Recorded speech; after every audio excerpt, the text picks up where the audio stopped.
Hello, and thank you for joining the Night Watch Show.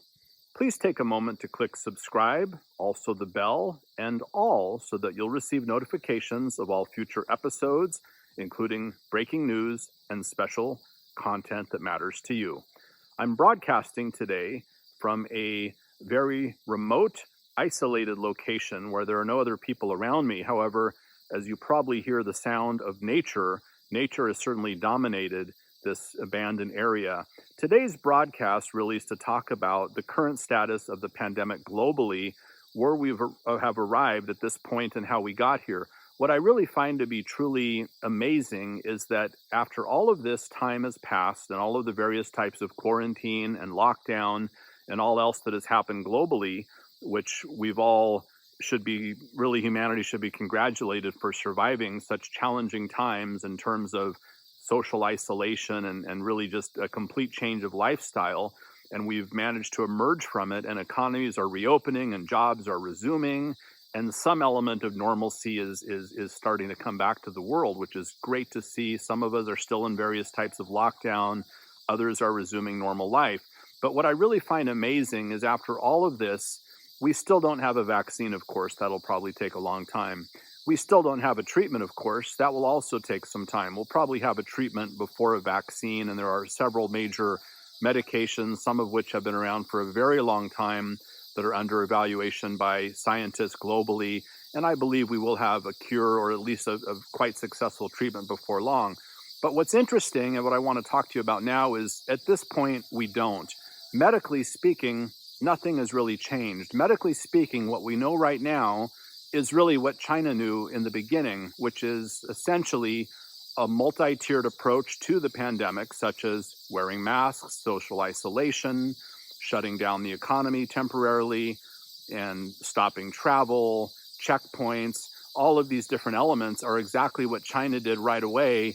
And it's taken the world quite some time to get to the point where we figure this out. And now that we're reopening economies and allowing people to mix back into public and go into malls and even in some cases movie theaters, we're doing so without a treatment or a vaccine. And we're doing so simply by embracing that which China already seemed to know in the beginning, and how they approached the successful handling of the outbreak in Wuhan, and how China overall has had much more favorable results than the rest of the world. Meanwhile, the rest of the world seems to have taken a very, very long time to learn what China knew from the beginning, which opens up a lot of questions in terms of why didn't we have more proper sharing of information? Did the World Health Organization know all of this in the beginning, as they should have, as I believe they were on the ground in Wuhan as well? And if so, why didn't the rest of the world know immediately? Stop travel, wear masks, close economies temporarily. Social isolation would have saved literally tens of thousands, if not hundreds of thousands of lives and illnesses, and possibly millions of infections. So that's really what I'm curious about, why we didn't figure this out sooner. And it's amazing that despite there being no cure or vaccine, we're now able to open economies simply by embracing what Wuhan essentially did in the very beginning. And it leads me to wonder, could we have just done this in the first place? And if so, where would we be today? We probably wouldn't have lost the trillions of dollars that the US and other global economies have lost. We certainly wouldn't have had widespread loss of jobs and a shutdown of everything. We simply could have had social distancing, worn masks, shut down international travel, and had a much greater degree of normalcy throughout this time period. So it's just amazing that at the end of all of this, it comes down to simple common sense, that it really doesn't take a scientist or a PhD or a team of global experts to figure out. I think that we all could have figured out, just as we know when people have the flu.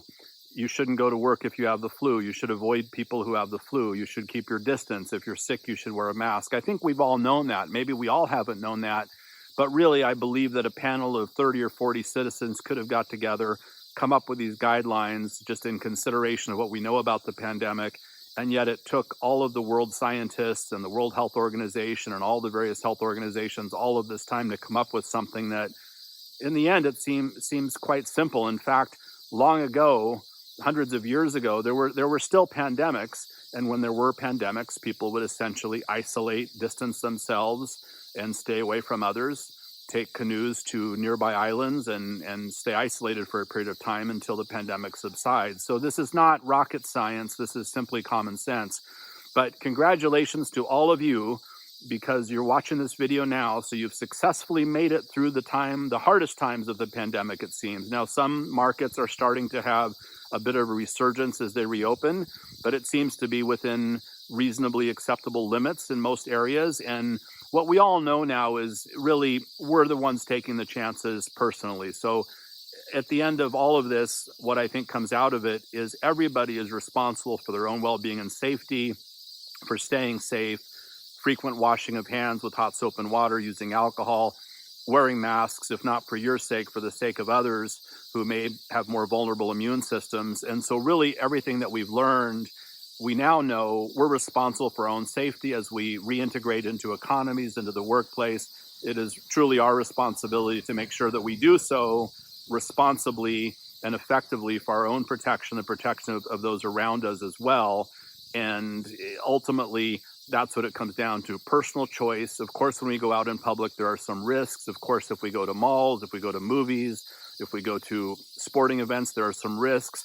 But if we're willing to accept those risks and we're willing to mitigate the risks by precautions such as wearing masks and maintaining distance and so forth to those around us and not touching our face, etc., we can limit the risk exposure. And as long as we all understand that and we're willing to accept that personal responsibility, not only for ourselves, but for those around us, then by all means, it's time to reintegrate with the world, with the economy, and get back out there, do so cautiously. And had we just done this from the beginning, I don't think we needed to shut down in the way that we have. Now we know. I know it's very loud. Nature is also fully open. And it seems like as humanity has stepped into the shadows for a few months, nature has certainly stepped out of the shadows. And right now I am surrounded by thousands of crickets and lizards and birds and bees, butterflies and flies and just about everything else you can imagine. I'm expecting to be stung by a bee at any moment. Thank you again for joining. Please remember to click subscribe, the bell, and all to stay updated. Wish you all the best. Goodbye.